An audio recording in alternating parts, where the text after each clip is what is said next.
Good morning. What is up, YouTube? Welcome back to the My Crypto Journey live stream here for Coffee and Crypto on a beautiful Monday day. And yes, I was a couple of minutes late. Duty call. Wait, is it Mother Nature calls or is it Nature calls? I don't know.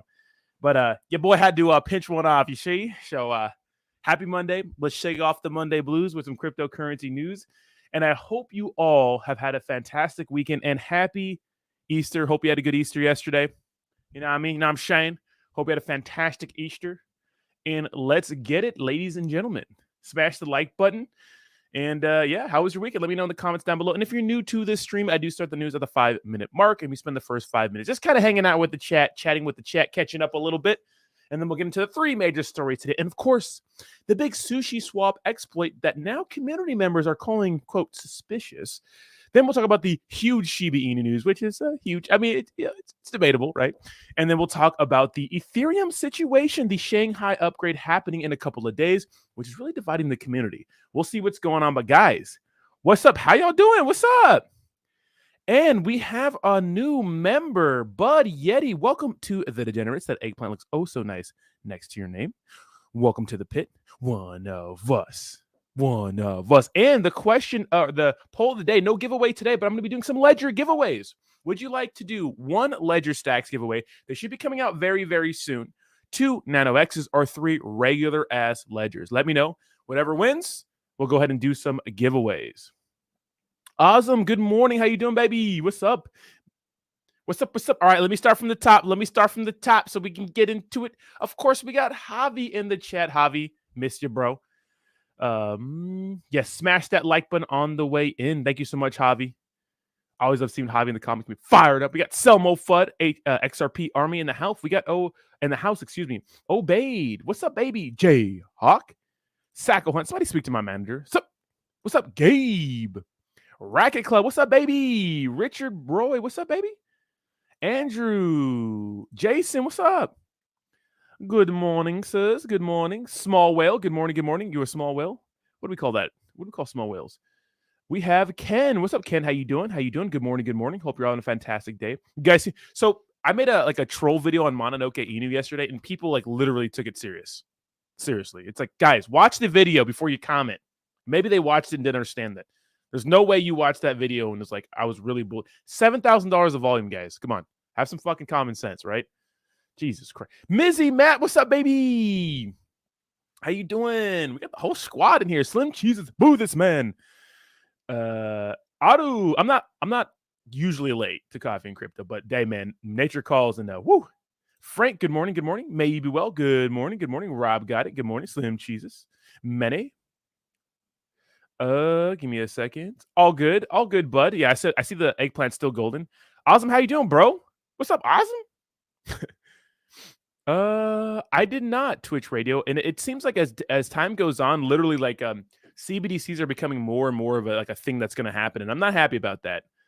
Like central bank digital currencies are not a good idea. It makes money too centralized, which I don't know. There's, it's funny to see all the contradictions in our media and just the world in general with money. It's like, I don't know. Times are changing too. When you think about in the grand scheme of things, all these countries are turning away from the dollar, and literally people are starting to slowly but surely be do we want to rely on the dollar anymore? Right?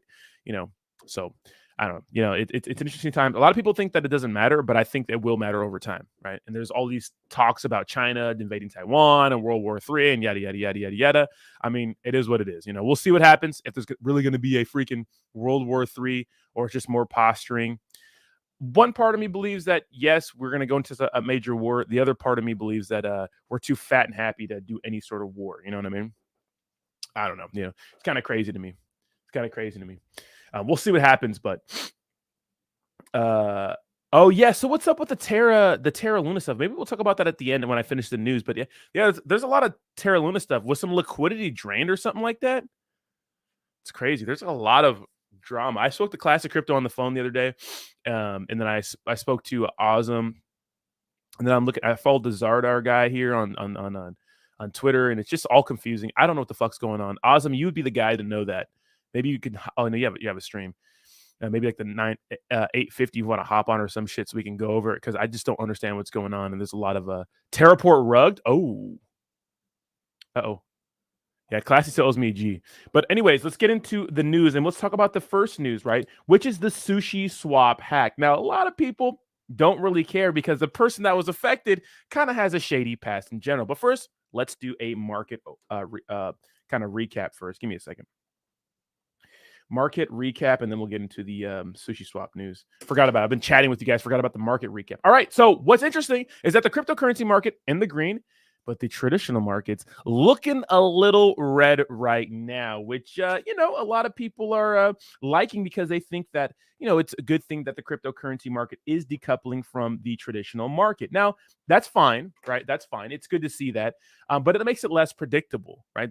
And some people like that, some people don't. Now I do think that we're going to have some more pain in the markets, and that includes the cryptocurrency markets. We'll see what happens. But that's what I think. And I do think that maybe the market's just maybe lagging a little bit behind the traditional markets. Now, one of the big stories that we're going to talk about today may be the cause of the next big crypto, you could say, crash, right? Which is the Shanghai Ethereum upgrade. And we'll talk about that because there's a lot of divisiveness in the community, in which there always has been when Ethereum decided to move from proof of work to proof of stake. And that argument is that it's becoming more and more centralized, and people don't like that because that's pretty much like the nemesis of DeFi, right? Is centralization. But it's interesting to see that. And a little fun fact for you guys today, only 4.5% of the entire global population are invested in cryptocurrency. Interessante, right? And we love to hear that. We want more people to be one of us. You know what I mean? You know what I mean? One of us. You know what I mean? That's what we want, right? Overall cryptocurrency market at a $1.1 trillion market cap. Not really much going on there. Of course, the major news last week was Dogecoin going absolutely parabolic when Daddy Elon changed the Twitter logo to a Doge. Since then, it has pulled back, which, I mean, it's normal, right? So people are freaking out about that. And yeah, market's just kind of trading sideways. No crazy huge winners here. We have Hex up about 4%, but that's nothing crazy, right? So let's talk about the sushi swap situation, because this is a very interesting situation where, $3.3 million was stolen from a user, but a lot of people don't really care about, they don't really feel sorry for the person who got wrecked. And you'll find out now. What's up, Soap God? How you doing, baby? Shout out to you and your channel. Absolutely killing it. All right, let's get into this situation. So 3.3 million in ETH drained from Sushi Wap. Sushi Wap. Wap. Sushi Wap approval contract. You know what I mean? Okay, so it seems that Sushi Swap's router processor 2 contract has an approved related bug, which leads to the loss of $3.3 million loss, about 1,800 ETH from XO 0x Sifu. Now, who the heck is 0x Sifu? Well, this guy happens to be the chief financial officer, was of a little project called Time Wonderland. Now, once upon a time, this cryptocurrency was worth about 10K per token. Now you can see that it's worth about $12. Now, the funny thing is that I actually have some of this still staked, and I bought my first one. I bought one at about $2,000 because I thought it was a buy. Well, as you can see, I'm down a lot. So, oh, how the mighty have fallen. And during the last cryptocurrency bull run, a lot of these cryptocurrency DAO products were absolutely insane. Now, I do believe, because Time Wonderland was the most popular DAO during the last bull run, I do believe the main reason why Time Wonderland took a big shit was because Zach XBT, who is the best blockchain detective in this damn space, right, discovered that XO Sifu, right, it was the chief financial officer of Time Wonderland. This guy is close to the money. Well, why is that a big deal? Why is that this guy being close to the money a big deal? I mean, who cares, right? Right? They dox this guy. Who cares? What's his past? Well, one of the biggest collapses in cryptocurrency history when it comes to exchanges was Quadriga FinTech Solutions. Very, very, very, very interesting. Now, this, of course, was a cryptocurrency exchange, Canada's largest cryptocurrency exchange, that crashed in 2019 or ceased operations. Why? The founder mysteriously died in India, right? And apparently he held the keys to $190 million worth of cryptocurrency that was owed to 115,000 customers, right? Now that was missing. Well, okay, so the founder died, right? Whatever. And there's a Netflix special on it. Forgot what it's called, but there's a Netflix special on it. It's mysterious. Like the autopsy was weird. It was in India. It was kind of crazy, right? Now, The co-founder was Michael Patron, who also goes by Omar Patron and Omar Danani, that's his actual real name. But also his other names are Sifu and XOX Sifu. Okay, well, what's up with this guy, right? Okay. So we know this guy's name, Michael Patron. He has 10 names already. That should raise some red flags already, right? This guy has multiple names. In 2007, he admitted to conspiring in separate criminal cases for burglary, grand larceny, and computer fraud. He was arrested as a part of a sting operation on Shadow Crew by the Secret Service. Patron had not been using a proxy address, which allowed authorities to identify him with the assistance of confidential informants within the group. After serving time in a U.S. prison, he subsequently deported to Canada. He went back. He got deported back to Canada, where he changed his name twice, once to Omar before changing it again to Michael Patron. He publicly denied the two identities are related, but an investigation by the Globe and Mail confirmed that his name change was in the Canadian government. So this guy was committing all these crimes, all these fraud-related crimes, got into crypto later. And look, there were more things he was involved with that never really, there were more shady shit he did.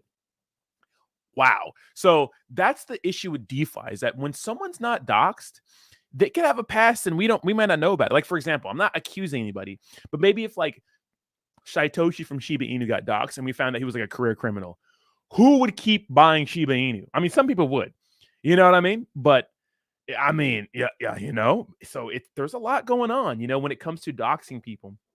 And so that's who he was. So this guy is the one, circling back, who got 1,800 ETH drained from his account. Now, do people feel bad for him? No, I'm sure they don't. I don't feel bad for him, right? Yeah, exactly. Given a little scammer thing. Now, you know what I mean? So that's very, very interesting. And I made a video about this months ago, right? Months ago, about the whole Time Wonderland situation, because it was kind of a big deal. Now, the community on SushiSwap exploit says the hack is weird, right? So a Twitter user called out SushiSwap and urged the platform to take steps to prevent incidents in the future. Now, check this out. So it says decentralized finance protocol SushiSwap recently suffered an exploit due to a smart contract bug, leading to over $3 million in losses. Members of the crypto community responded to the hack, with some thinking that there was something fishy about it. So on April 9th, security firms detected unusual activities in the DeFi platform smart contract aggregating trade liquidity. A few hours later, a $3.3 million exploit was reported. Jared Gray, the head developer of the decentralized exchange, asked its users to revoke the permissions they granted on the platform. If you guys don't know, every time you use a swap, you sign to give the platform permission to do your swaps, and you have to go ahead and revoke those permissions every time you do it. But a lot of us don't. Like on Uniswap, I haven't revoked my permissions, I don't know, in like a year. You know what I mean? The developer also said that they could recover some of the funds through a white hat security process. Community members Adam Cochran tweeted that the hack is weird. According to Cochran, the router contract was used by almost no one, was instantly exploited after getting its initial transactions. Cochran also said that it felt like somebody was waiting to strike. So maybe an inside job or something like that. Very, very interesting. So this person talked about it, right? So interesting. Meanwhile, Cardano community member Rick McCracken said that these, quote, Ethereum issues make crypto look bad. While crypto hacks aren't limited to Ethereum, a huge amount of losses were recorded in the first quarter of 2023 happened within the Ethereum network on April 7th. On April 7th, the blockchain security firm Certic's quarterly report highlighted that over $221 million were lost due to incidents within the blockchain, right? So despite the negatives, some can continue to stay optimistic about the crypto industry. According to the Twitter user, the crypto space, quote, still finds a way to stay on track despite setbacks. And we all know that there's a ton of hacks when it comes to just crypto. And look at Ethereum's the biggest network. Like, of course, it's going to get, have a big target on it. So the Cardano guy is coming out and saying that Ethereum is making crypto look bad. It's like, well, when you're the biggest, network, you have a big target on your back, So what's up, Raphael? How you doing, baby? So very, very interesting, right? So no one feels bad for this guy for getting hacked, but I thought that was an interesting story. Like, like no one cares. Of course, there's a few other people affected, but it was mostly that guy. You know what I mean? I mean, what do you guys think about this situation? Very, very interesting, right? Very, very interesting.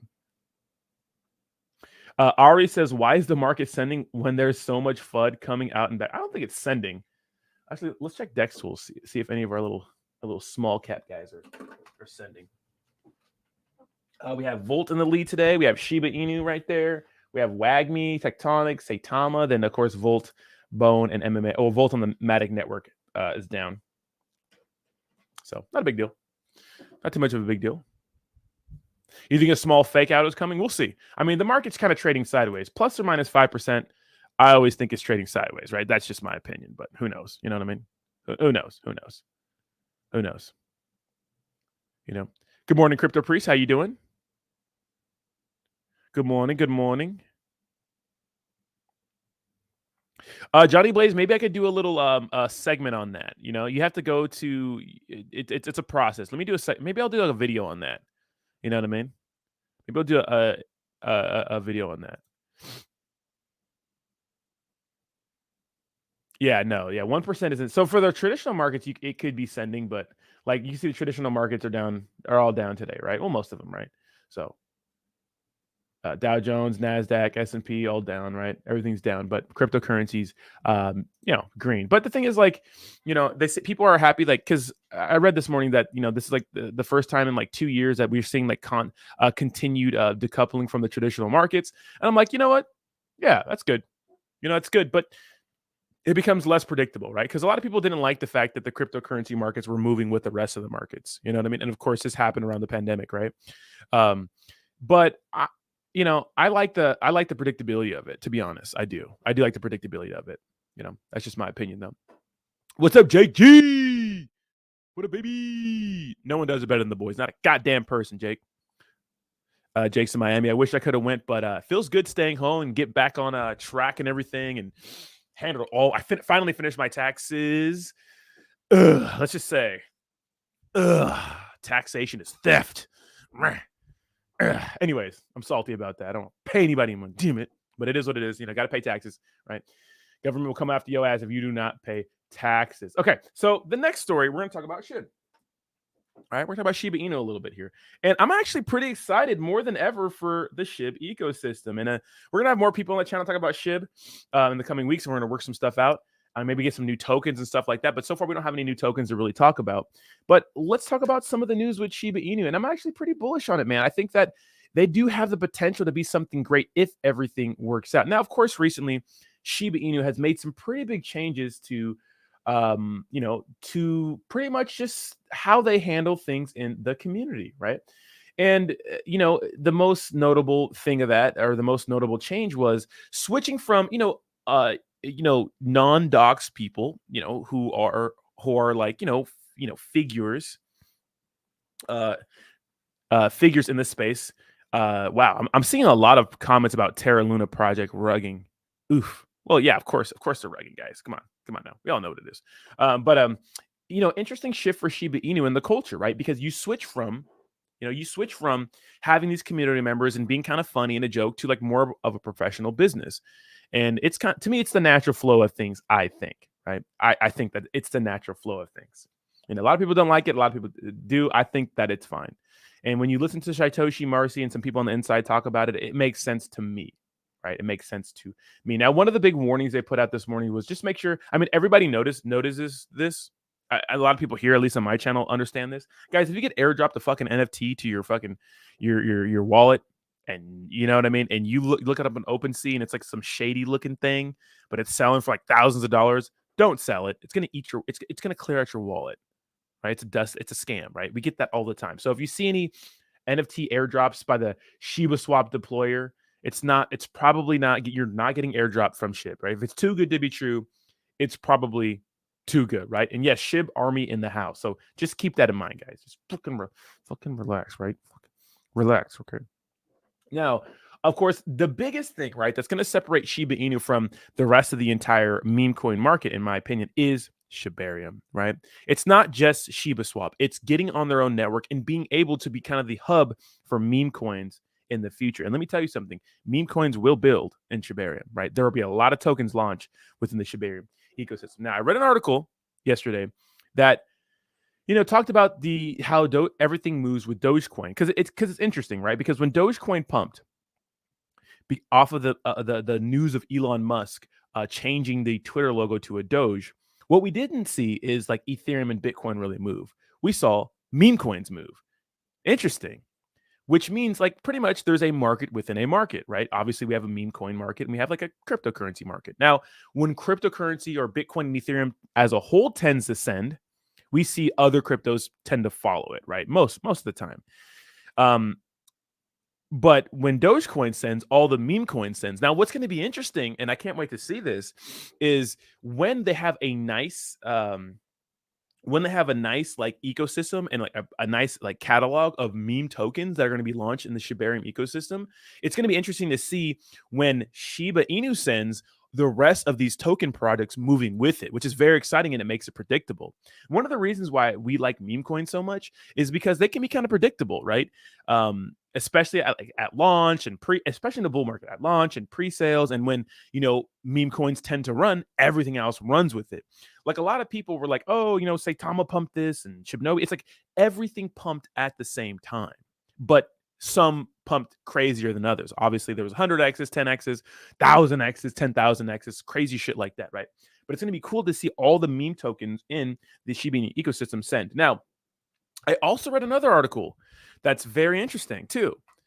And let me know what you guys think about this. Now, the issue though is that a lot of people see meme coins for what they are, right? See meme coins for what they are. And the truth is, for the most part, they're good for nothing except making a quick profit, pump and dump, being the greater fool theory, right? Not being someone else's exit liquidity, right? That's pretty much the main use case for some of these meme tokens, right? That's just what it is, right? That's just crypto. Now, with Shibarium being a meme project, even though obviously it's serious, right? It's serious. Well, because it's going to be a big ecosystem. Are all the tokens created in the Shiba Inu ecosystem, are they just going to be labeled as shit? And will that become a cesspool for shit? It's interesting, very, very interesting. Because a lot of the tokens that are going to be created and used are going to be used to burn SHIB. It's going to be helping SHIB burn. Because the issue is SHIB supply is too high. The $1 dream, the 10-cent dream ain't going to happen unless there's massive burns and at a fast rate. And you can get that with multiple products offering to burn SHIB and volume in the markets, right? Bull runs and stuff like that. And what's up, Brad? How you doing, baby?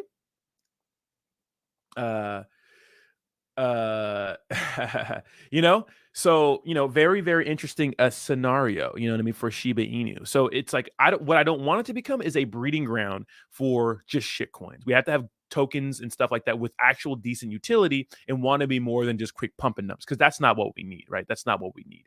Shibarium can't be known for that, and Shiba Swap can't be known for that, in my opinion. But we'll see what happens in the future. And then there was another article that came out that talks about Shibarium and what does it mean for Shiba Inu. And for me, it means every little thing. It means everything. It means everything. I'm doing well, Brad. Had a fantastic weekend. Had a lot of fun Friday. It was crazy. It's crazy. We'll go into my weekend here in a second. But Shibarium to me is everything for Shiba Inu. And guys, so make sure to smash that like button, push it up in the old algorithm. I don't have the numbers up, so I don't know how many likes we're at. I like to keep it that way. But let's get to 100 likes. We're probably at like 20 or something right now, right? Something like that. Biden is running for president again. Ooh, that's not good for anybody. He might win again, too, if the Republicans are split between DeSantis and Trump. Might be tough. So we'll see. It's not what I want, but might happen. Anyways, let's not get political this morning. So we'll talk about Shibarium. Sorry, what is Shibarium? Shibarium is an upcoming layer 2 blockchain network built on Ethereum for Shiba Inu. It will transform Shiba Inu, a meme coin, into a complete ecosystem. And there it is. That is the rub. That is what it's going to do. It's going to transcend it to a complete ecosystem, right? Now, of course, we know about the history of Shiba Inu, of Ryoshi and stuff like that. Of course, he left the project, or not involved, whatever, yada, yada, yada. I mean, it's all, no one's doxxed, so we don't know who the hell is who in this space. There's been allegations from like BitBoy, but no one really knows, right? Shut up, Edgar. Good morning, Edgar. So, meme coins are cryptocurrency tokens depicted with comical and animated internet memes. Generally highly volatile, these coins are largely driven by pop culture and have an ample supply, leading to high inflation. Shiba Inu itself has a total supply of 1 quadrillion, which equals 1,000 trillion. The Shibarium portal is aimed at reorganizing Shiba Inu as a multi-project and stable coin stable ecosystem. Like I said before, the issue with that is well, I did see that burned by Saitama. We'll talk about that a little bit later. Remind me of that, please, at the end. But there was another Korean exchange hacked, right? But I mean, that's the issue, is that maybe it, like I said before, it might become a breeding ground for shitcoins, right? Which, Shibarium developers haven't yet released a launch date for the project. An alpha preview at Shib Metaverse, a part of the project, however, was on display at SXSW 2023 from March. And of course, this is the convention that Marcy went to and pretty much, talked about Shib's Metaverse, right?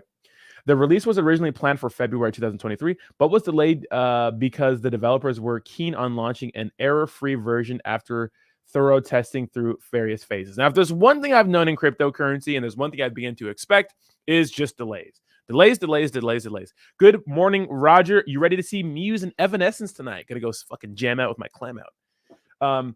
So what is going to be so nice about Shiba Inu? Well, the fact that it's going to be its own ecosystem, it's going to have better transaction speeds, right? Of course, layer 2s do that, right? Lower fees, way lower fees, right? Especially guys, how many of you little weirdos paid hundreds of dollars in fucking gas fees because you wanted to buy some SHIB during the last bull run? You know what I mean? Complete ecosystem, right? A complete ecosystem, right? So check this out. The metaverse, Shiba Swap, right? The decentralized exchange, blockchain games. The metaverse and games are expected to pull in users, and the DEX will provide better liquidity. Interesting, right? You know what I mean? Token utility, right? Actual utility. dApp development. So a lot of people are going to build in the Shiba Inu ecosystem, right? They're going to want to develop. They're going to put more products there. That's what they're going to want to do. That's cool.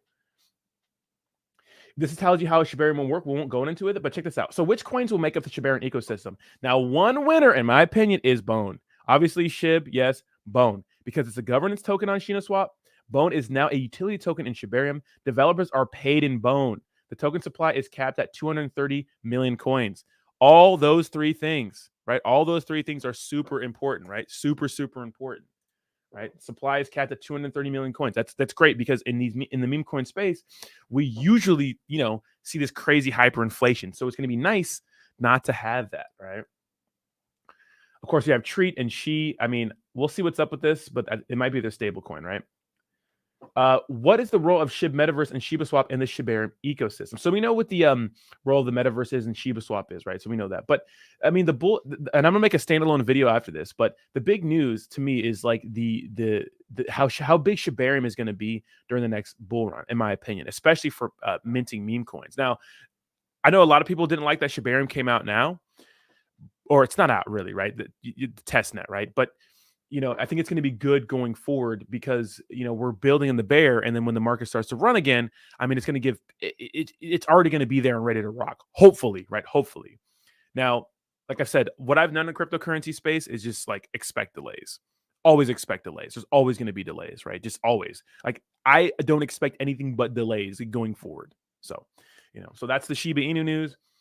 But yeah, I mean, delays. We'll see what happens. I will stay closely tied to it, but it'll be very interesting to see what exactly, the future holds for Shiba Inu. Now, let's talk about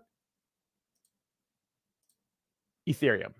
Now, of course, there's a huge upgrade called the Shanghai upgrade, right? But it opens up a rift in crypto.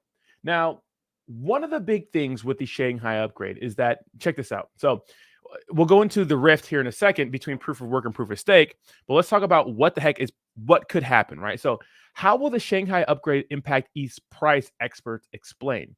While it may cause downside pressure in the short run, the Shanghai upgrade will be highly bullish for Ether's price in the mid to long term, according to Vivek Raman. Now, I was watching some videos on like, what are people betting on? Because this upgrade comes out on April 12th, so 2 days, right? Scheduled for it. Now, a lot of ETH is unlocked. There's a lot of people shorting ETH because they think it's going to go down, because a lot of people are going to have access to their ETH and be able to sell. But then there are some traders that are betting on it to pump. So it's like we're circling back to it all. It's like no one fucking knows, right? We're just rolling the dice. This is why I don't do this kind of trading. You know what I mean? But do what you want, because what was funny, a little sidebar, is that we had a lot of FUD in the market. I forgot for what recently. What was it for? But then the market, okay, check this out. So USDC started depegging on a Friday. So over the weekend, a lot of people started shorting crypto because they thought, hey, USDC is depegging. Duh, let's short crypto. And then the Federal Reserve stepped in and saved Silicon Valley Bank, and then all the shorters got wrecked. You know what I mean? Like get wrecked short. You know what I mean? So all the short sellers got wrecked because the government stepped in. So it's like you never really know, right? You can make your best guesses, but you never really know. So while it may have some short-term negative impact on the price of Ether, I like how they mentioned that, right? Real quick. The upcoming Shanghai upgrade will be likely bullish for Ethereum's native token, as it will attract more capital to staking and increase the network's security, according to Ethereum's researcher Vivek Raman. The Shanghai upgrade, scheduled for April 12th, will allow network validators to withdraw funds that have been locked to secure the network since December 2020. There's a lot of ETH in there that was locked that people couldn't touch. You know what I mean? The upgrade will complete. Imagine like going through the bull run and like not being able to touch your ETH, and then like now it's like when you unlock it, it's like leave it the fuck in there, right? Anyways, the upgrade will complete the network's transition to proof of stake system, which started in October 2022 with the merge. Around 18 million ETH will be available for withdrawal following Shanghai. According to Rahman, that may lead to some selling pressure on ETH's price in the short term. So what's interesting is that, like, check this out. So we have, the U.S. government dumping Bitcoin they confiscated from the Silk Road, right? Because that's where they got all those confiscations from in 4 separate batches. So the government's dumping Bitcoin. They have a few more dumps to go. I think they dumped some mid-March, right? And now we're having this, right? And of course, what are the mover markets? Well, it's Ethereum and Bitcoin. So if these boys start dumping, well, then, shit, you know what I mean? It might send the entire cryptocurrency market into a little frenzy, right? So it says, however, in the long run, the ability to unstake Ether will de-risk the ETH investment in a tremendous way, he pointed out. In particular, institutional investors that couldn't get involved earlier in staking will feel more comfortable once ETH can be unstaked. That's important, right? Because we're waiting for institutional investors. More capital entering ETH staking will improve the Ethereum's network in the long run. Quote, the more native proof of stake assets that staked, the higher the cost to attack the chain, Rahman pointed out. To find out more about implications and blah, blah, blah, there's a full interview right there. But that's interesting, right? So there could be a huge selling pressure in the future when, we have this upgrade in 2 days. Now, this is interesting. So Ethereum Shanghai update opens up a rift in crypto. We're not going to read this whole article, but I think this is an interesting argument when it comes to Ethereum, like on what's really, really going on, right? Because there is a rift, right? A lot of people didn't like the move from proof of work to proof of stake. Now, I thought it was a good idea, mainly for one reason that I don't think a lot of people talk about, but it's so important, which is the cost, the environmental impact that it will have, that it won't have, right? Because moving from proof of work is, it's energy intensive. Recently Biden proposed a 30% electricity tax on people mining Bitcoin or just mining crypto, which is fucking insane, right? But the move from proof of work to proof of stake makes it more eco-friendly, and that's a big deal in Western civilizations. I know it's not a big deal in other places where they don't give a shit about the environment, but we're holier than thou in the Western world, and it really matters to us, right? It just does. Does it matter to me? Well, I don't know.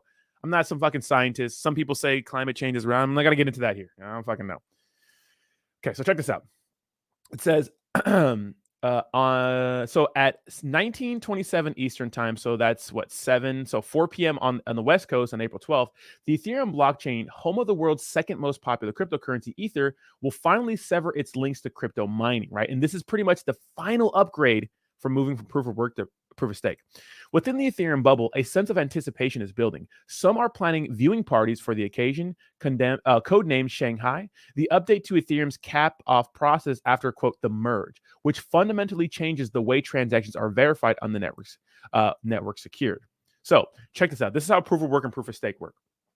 Under the old system, proof of work mining, the right to process a batch of transactions and earn crypto rewards is determined by a race to solve mathematical puzzles. So like the miner fees and stuff like that is pretty much the fee you pay these miners to bang it out, right? Now, the funny thing about, this sort of thing is like what really was like a big, I would say, kick in the nuts during the last bull run was miners get paid for the effort. You know what I mean? It doesn't matter if your transaction goes through. Miners get paid for the effort. So you pay these motherfuckers anyways. And I learned that the hard way, minting Shiboshis. Thanks, Shib Army. Thank you for that. Thank you for that. That was a pain in the ass. I'm still salty for that whole Shiboshi minting. But the greater the computing power miners throughout the problem, the greater their chances of winning the race, right? So it's like, hey, man, the harder you work, right? Under Ethereum's new proof of stake system, there is no race and there are no miners. Instead, the winner is determined by a raffle. So, you know what I mean? It's obviously it's way different, right? But check this out. The greater the amount of ethers somebody locks up on the network or stakes, the greater the chance they hold a prize winning ticket.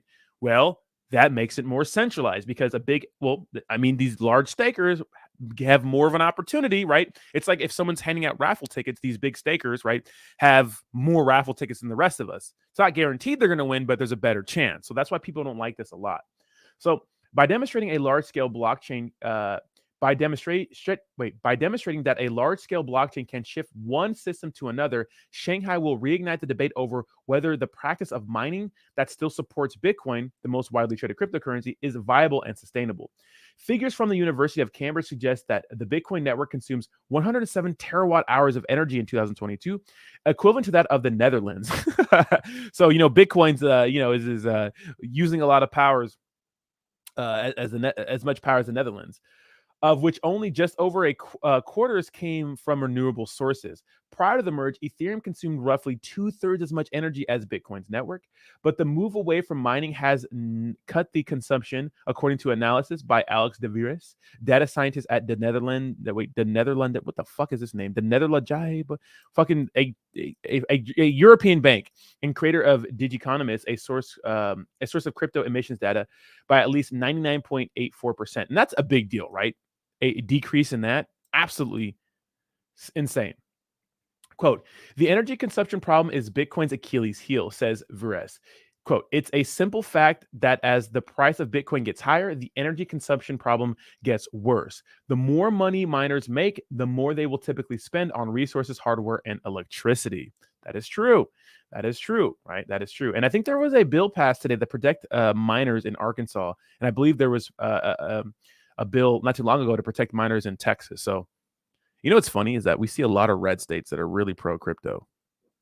We're going to have a lot of Republicans running on pro-crypto shit. They better fucking follow through.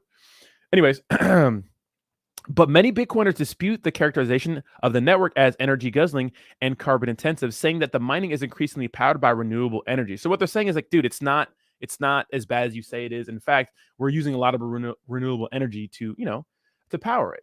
And they said that proof of stake is inferior to proof of work, prone to centralization, crypto's greatest nemesis. Guys, there is a huge divide between like Bitcoin maxis and the rest of the world right now when it comes to cryptocurrency. Why? Because Bitcoin is the only, in theory, the only truly decentralized cryptocurrency, unless it's Steve Jobs. And there's a reason why Bitcoin white paper is on every fucking Mac since 2018, which is a crazy story in itself, right? Wait, first of all, do you guys think that Satoshi was Steve Jobs? I mean, Satoshi stopped posting 6 months before Steve Jobs passed away. I mean, let me get a stretch here. Oh, yeah. Oh, let me get a stretch here. Oh, yeah. Oh, that stretch. Good ass stretch. Guys, smash the like button. Push up in the old algorithm. But yeah, so, there's a big divide. What did Bitcoin maxis have a point though? They have a point, right? Have a point. Proof of work. Maybe people see it as centralized. Okay. Concentrating influence and wealth in the hands of the wealthy without any mitigating forces like energy costs pulling in the opposite direction. All this makes Shanghai a proxy battle over the future of crypto. In Bitcoin's infancy, the cryptocurrency could be mined effectively with just a personal computer and simple software. But as the level of the appetite for Bitcoin increased, the industry professionalized, right? So before, I mean, in you could say simpler times, it was easy to mine Bitcoin, but now it's competitive, man. People want to make money.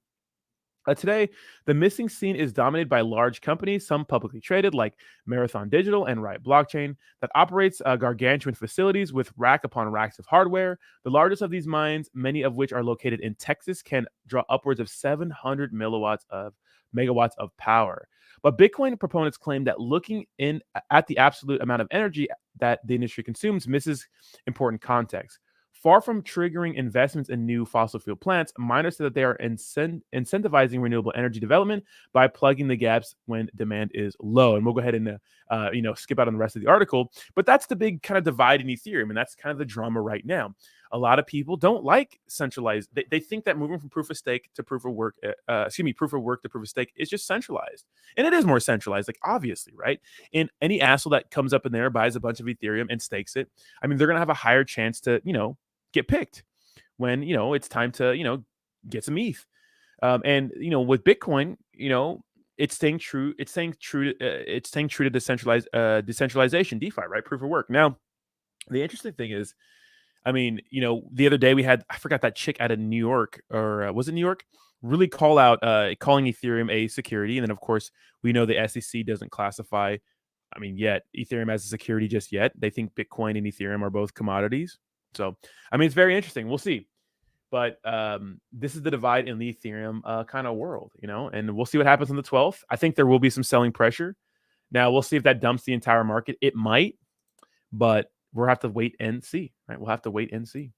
And with that, guys, it looks like the cryptocurrency news is over. I'm going to take a piss real quick, and we're going to do some just chatting with the chat. Give me 1 second. Got to go drain the main vein.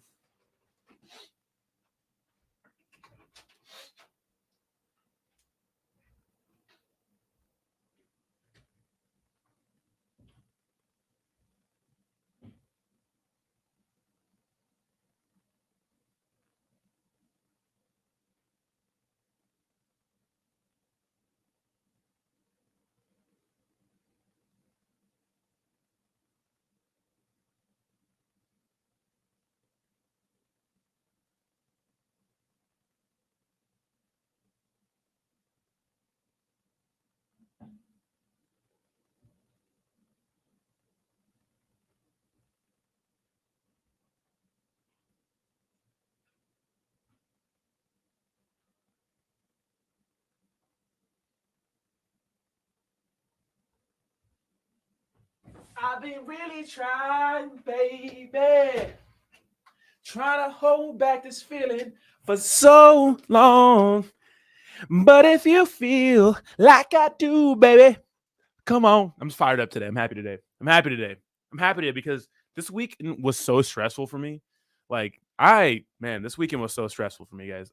So stressful. Like, so stressful. But I got a lot done, and a lot of plans got canceled.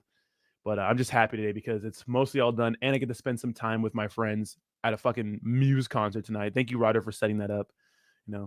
And I did not wash my hands, dude. My wiener dog is clean. Okay, I don't want to hear it. Okay, it's probably the cleanest part of my body. All right.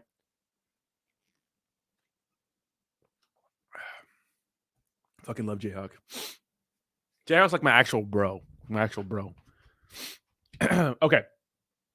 Blue states are like blue waffles. Ew. Thank you so much, Steve. Smash the like button. All right, let's just chat with the chat for a little bit, bro. Let's just explore the web. But like by Friday, I went out to see John Summit, of course. John Summy with some friends. Very, very fun time. What's up, Ultra? How you doing, bro? Very, very fun time. Out there watching some live music. Saturday, I was supposed to have friends over for the fight, but then some people canceled, and I decided not to do it. 8:45 bump and dump. Oh god, I can't be doing bumps this early. But I was supposed to watch the fights with friends, and I didn't because a lot of people canceled, but it was good anyways because there was like an issue doing crypto taxes, and I'll explain the crypto tax issue here. And it's very important you guys really understand this problem, because it's a problem depending on what service you're using to do your taxes. Anyways, I got that figured out. I actually got some help on my taxes. I was trying to do them by myself this year. I had to get some help, so I did that. And then I was watching the fights here while I was doing it. And then yesterday morning was just rough for me. I just had so much to do, and then I was supposed to hang out with my nephew, but then like all day, but then something happened, and I was pretty much all alone yesterday by myself, like just banging out errands. I went for like an hour run and cleaned up my place and had to finish up all my tax stuff, and it was just a pain in the ass yesterday. But we got through it. We're done. We're here. We even got workouts in, ate healthy all day. Like, perfect. The weight loss is going well, so I'm actually really on track to be fucking shreddy chicken by EDC. Can't wait. Yeah, boy is coming in. And yeah, you know what I mean? Feeling good. But let's talk about, I saw something in here. Can you imagine Shib partners with yes, Shib is not partnering with Saitama. You know what I mean? Damn, Rodney, think this Instagram all of a sudden getting his film. Wait, what do you mean? Maybe will. It's just a rough week, man. I'm just being honest with you guys. It was a rough weekend. I'm just being honest with you guys. There's a lot to do, man. There's a lot to do. Like super stressed, but I feel better now. Okay, crypto taxes, guys. Okay, so I use Coinbase. So, for example, if someone sends, so you're up to, I think it's you're up to like $15,000 a year in crypto gifts. So if someone's, like a lot of people give people crypto, like some people just send me crypto. So if you're getting gifted cryptos for tax, you can write that off. It doesn't count as anything. You get like up to $15,000, I believe. You don't have to. It's non-taxed, right? Sometimes people just send you cryptocurrency or you get crypto. Guys, if you send crypto to your Coinbase account, the cost basis is entered at zero, which means they assume that you got it for $0. So if someone sends you $5,000 of USDC, right? I get paid in crypto, right? It's my income, but for some people, but Coinbase shows it as you buying it at zero and it going to $5,000. So you'll get taxed on that unless you go in and change every one. Now, Coin Tracker does it automatically. Coin Ledger does not. So I was doing my taxes. I was like, how the hell do I owe this much capital gains? And I went through it and I was just like, oh, this is, so I had to go through every one and manually change it. And then I just got Coin Tracker and Coin Tracker handled it for me. So, I mean, be careful with your crypto taxes, guys, right? Make sure you're doing them correctly. Even I'm dealing with a CPA and they don't even know too much about them. Like everyone's learning, like the IRS, everybody's learning, right? So make sure you just keep track of all your wallets. Make sure you keep track of all your accounts and stuff like that. It'll make your life much easier. And use cointracker.io. Use it. It'll be good. It'll be good. Now, I guess there's some sort of thing going on with Terra Luna. What's up with that? Let's go on Twitter. What's up with Terra Luna? What's up with that?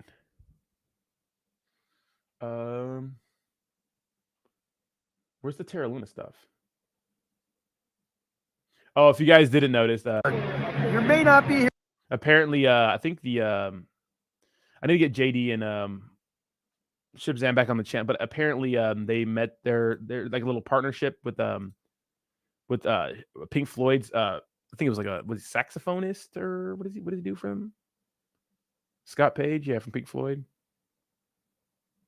Yeah, I don't know. I mean, I think that it's a good thing, but it's not the craziest thing, you know. So. But that was a thing. But maybe we'll have some more bullish token news and stuff like that coming out. But what's up with the Terra Luna situation? First of all, do you guys see this meme someone made of me? I fucking hate you guys. I fucking hate you guys, bro. Yeah, smash that like button, baby. Push stuff in the old algorithm. Stop making these of me, okay? Stop it. But your boy is getting a little jacked low-key, though. Low-key. Low-key boy's getting jacked. Low-key boy's getting jacked, right? And then we're going to look at the, first of all, Gilbert Burns, man, absolutely vaulting that guy Saturday night. Shout out to Gilbert Burns. Let's go, baby. Let's go.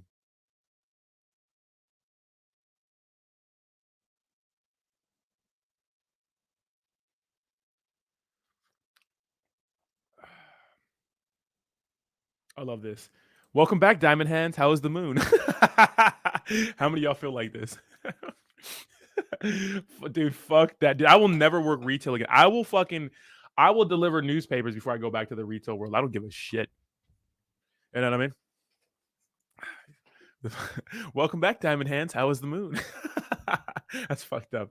There's nothing wrong with working retail. I'll just never do it again. Where's that picture at? First of all, who's Disco Daddy, baby? Who's Disco Daddy? Who does it better than the boys? Get the fuck out of here. Look how fresh I am, boy. Look how fresh I am, boy. Get how fresh your boy is. I fucking hate you guys. This was the actual picture, though. Getting in shape, baby. Let's go. Getting in shape. I actually missed my short black hair, so I'm keeping my short black hair for a while. Yeah, I was going through a lot last year. You know what I mean? I'm just fucking dyeing my hair and everything. You know what I mean? Now, you guys want to hear a funny Saitama story? Dude, Russell's wife like sent me a DM and she's like pissed off at me. I made a video the other day where I talked about Saitama a little bit and had the Huobi Global thing, how they fucked another partnership up, which is like it's on brand for them, right, to do that. But she DM'd me saying, because I went to Ponzi. If you guys don't know Ponzi Slayer, right? Yeah, it's Ponzi Slayer. Everybody knows Ponzi Slayer. He's my boy too, right? He be tripping sometime, but he's still my friend, right? He be tripping. He be always going after Jake, which he needs to chill on that. But he's my boy still. I like him. I respect him. He's a little weirdo sometimes, but that guy is like he's like the real. Remember that one guy who was like Brother Nature? Like, dude, Ponzi Slayer is the real Brother Nature. That guy is like the fucking dog whisperer, and it's like Anyways, he posted a lot of pictures of Russ's ex or Russ's wife or ex. I don't know what the fuck's going on, ex-wife, and he's posting a lot of pictures of her. And I briefly went to like his page and I showed a couple, and I showed a couple and to mention that I didn't want to get into their personal drama, I didn't want to get into the personal drama. You know what I mean? But then she sent me this DM saying, "Hey, who gave you permission to use my photo?" I'm like, I didn't use your photo. First of all, they're public pictures. And she said she's going to get lawyers involved or some shit. I'm like, it's covered under fair use. Why would you? That's so when people say some shit like that, it's like, it's a public picture. You're going to lose every time. There's no lawyers are going to take that case because they've already lost, right? It's fair use. I didn't go pull up some personal private pictures. It's like it's on a public Twitter and they're public pictures that you put up, right? I guess there was a mugshot that Ponzi Slayer put up.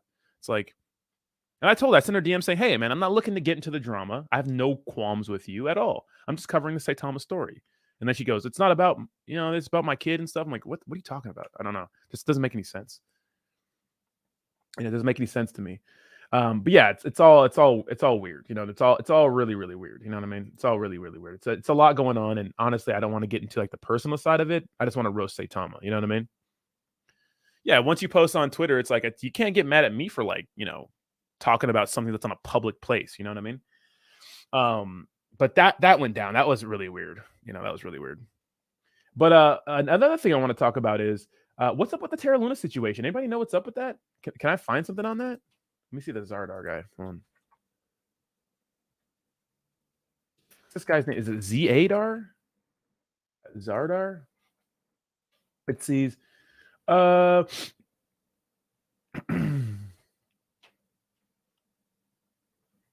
this, if you guys don't know this person, like Zarda, which is like an old Shiba Inu members, like is like he's going after influencers. I mean, I talked to he's classy. I think that a lot of people like shit on influencers a little too much. You know what I mean? So I think the issue was this guy was supposed to be working on a blockchain, but then they didn't want to pay him to work on it. He was asking for $13K a month, which guys, for working on a blockchain, that's fucking pennies, especially with Terra Luna. That's pennies. That's what I believe happened, right? I got some of the story. And apparently there's a falling out. I think Classy, they all blocked each other. And I think Classy and Crypto King don't like each other. And now I don't know. It's a three-way hate club. I spoke to Classy about it. Classy's actually really big in the Terra Luna ecosystem. Obviously done a lot for it.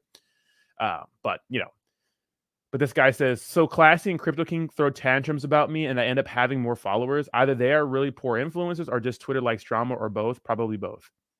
You know what I mean? But a lot of people are accusing them of like, profiting on the situation and stuff like that. Now, I don't know. I don't know. I don't think Classy is this like malicious guy at heart, but I do think that a lot of people like money and they'll do a lot of things for money. You know what I mean? But I mean, the truth is, I know Classy Crypto, and I think he's past the point where he needs money.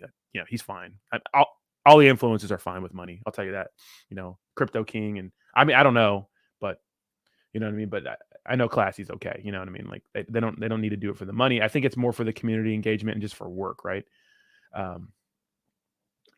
So I mean, we'll see what happens, but I want to know what happened with the whole rugging situation. So, okay. So Swamp says Terraport Dex got hacked. It's on their Twitter. Thank you so much for that, Swamp Donkey. So Terraport, let me see. Terraport?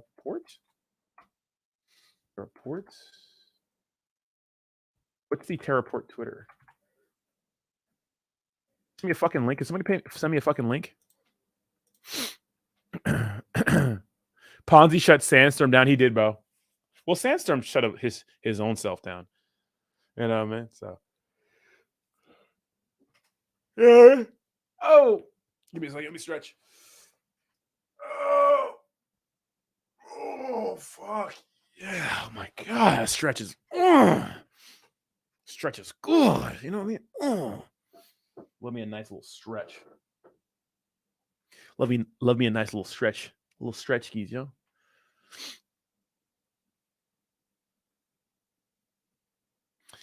Crow says that explains the Bitcoin wallets that have been dormant. Had to have been a billionaire not to touch that Bitcoin wallet. Which one's Crow? I mean, the ones I talked about today were the ones I talked about today were the ones confiscated, the Bitcoin confiscated by the U.S. government. So they're me a bunch of paper hands and sell their Bitcoin, you know. So that in combination with the Shanghai upgrade might cause a market pullback, right? I mean, we've been waiting for one, right? But bro, can someone tag me in it? Can someone tag me in it?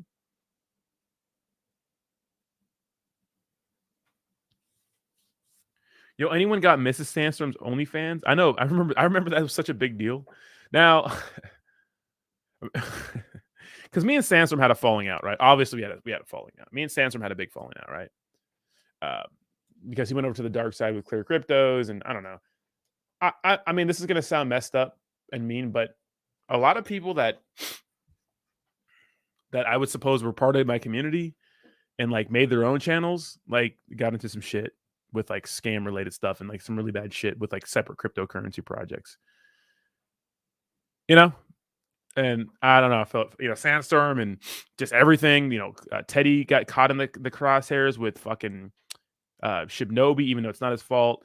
Of course, Hobbs really associated to BTFA, but Hobbs is not the one who fucking wrecked that project. Of course, that was other people, right? But the influencers get blamed, But it does suck long term, right? Because people always associate them with that. Obviously, Hobbs has been able to bounce back though. So, yeah, Sandstorm was cringe. Yeah, it's kind of just dumb. Yeah, just dumb. Jeremy stayed clear of it, So thank you from Jeremy. But I think that the defining factor to me was when they had Saitama Guru on the channel and Sandstorm was straight sucking his balls, and then Jeremy was actually asking him tough questions. So like literally, like Saitama Guru's balls are slapping off Sandstorm's chin. It was crazy. It's crazy. He was really just kissing ass, really kissing ass. So, I mean, shout out to our boy Shibazam right here. All right, let's go. I love it. Look at the squadron. Let's go. Good dude, man. This is a good dude. Terraport Finance liquidity pool got drained. How did it get drained? What's the exploit? Swamp Donkey, can you tag me in something? I want to make a video on it.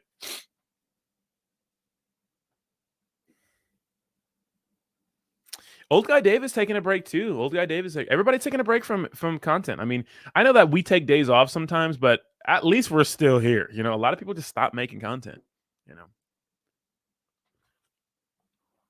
The thing is, like, with this, it's like, like the hard thing to do is like stop talking about one subject and moving over to another, right? Obviously, you guys know that I've been making more Saitama content, but that's for views and engagement. I need to get my views and engagement up, but that's because I need more volume, right? And then of course Shiba Inu has been good too, and I'll just make other like cool like clickbaity videos, but I'll put more info in them, right, and try a little more. 2-bit, tag me in something. Okay, so Awesome. Is this the one you were telling me about? Yeah, Awesome gave me like the little warning for it. Is Terraport a project? What is Terraport? It's a project, right? It's awesome. Somebody tag me in it. I'm getting antsy, man. So I can make a video.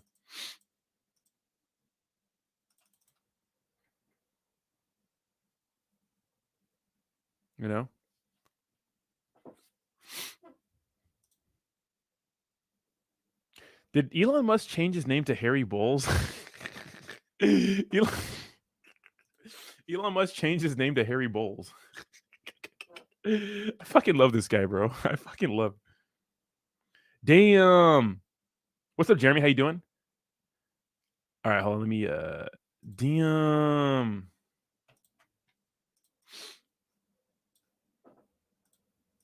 It's called Terraport. It's no different than any other swap that's out there. But again, this right here for me is a project that takes away from Luna Classic, because now you got a lot of people who are selling their Luna Classic or swapping their Luna Classic fucking Oracle for Terra. So they're going in here, they're putting in their wallet, they're putting up their Luna Classic here, and then they're going down and they're purchasing Terra. But what this comes down to for me is that if the goal is to build Terra up, if the goal is to build Terra Classic up and support the ecosystem, we shouldn't be going and selling our Luna Classic into another token and providing liquidity to another token, which is thanks. The liquidity's gone now, huh? Thanks for the fucking cheese, dorks. Thanks for the cheese, dorks. The cheese. Okay, well, I have to make a video about this. I gotta roast it. I gotta roast it. So, what's up, Crypto Jessica? How you doing? Yeah, Edgar. Old guy Dave got Russ really good. He thought it was gonna be friendly. It was not friendly. What's up, Peru? How you doing, baby? Yeah. So that's the theory. So all the articles I'm reading, Peru Invest, about Ethereum unlocking, the Shanghai upgrade, is that it's going to be. Well, here's the thing: if you have, because the Ethereum's been staked since 2020. Where was that Ethereum at over there? Because these guys might be. I mean, let's see. Where was Ethereum at in 2020? Right? It was all over the place, really. But Oh yeah. Oh, big sell off for Ethereum. Oh yeah. Okay, I thought Ethereum was a little higher in 2020. It was going into 2000. Oh yeah. 100%. 100%. And this is like the final, like, really move away from proof of work. So it's going to be very interesting. We'll see what happens, but big dump incoming. So, but people say it's going to be long-term bullish, right? We'll see. And that, coupled with the fact that the U.S. government's been dumping Bitcoin, paper-handed fudders, it's going to be interesting. You know what's crazy? I was watching a little docu series on or documentary on the Silk Road, and the Silk Road was literally really important to Bitcoin. It was very important although a lot of shady shit that happened, a lot of people got arrested, yada yada yada. It was really important to Bitcoin's development and just like adoption, in my opinion, because it really showed what Bitcoin's used for, right? Anonymity, baby, for the most part, right? So. Ken, right? All right, guys. But with that, I'm gonna get out of here. It is an hour. I'm gonna be putting out some content before I have some training, and I'll be putting out content all day today. Maybe like 3-4 videos, probably. Guys, do me a favor, smash that like button on the way out. I'll be MIA after 5 p.m. My tweets will be scheduled. We got to get a chat in the Telegram scheduled again. I think the last one I had was last Tuesday. So maybe this Tuesday or something like that, I'll have time for it and whatnot. I think we had about 5 to 6 people chatting, which is pretty cool. It's good to hang out with you guys and just hang out with you guys and see what's going on with y'all. But guys, enjoy the rest of your morning. Be on the lookout for those videos, and I will see you very, very soon. Bye-bye now. Bye-bye now. Bye-bye. Bye-bye.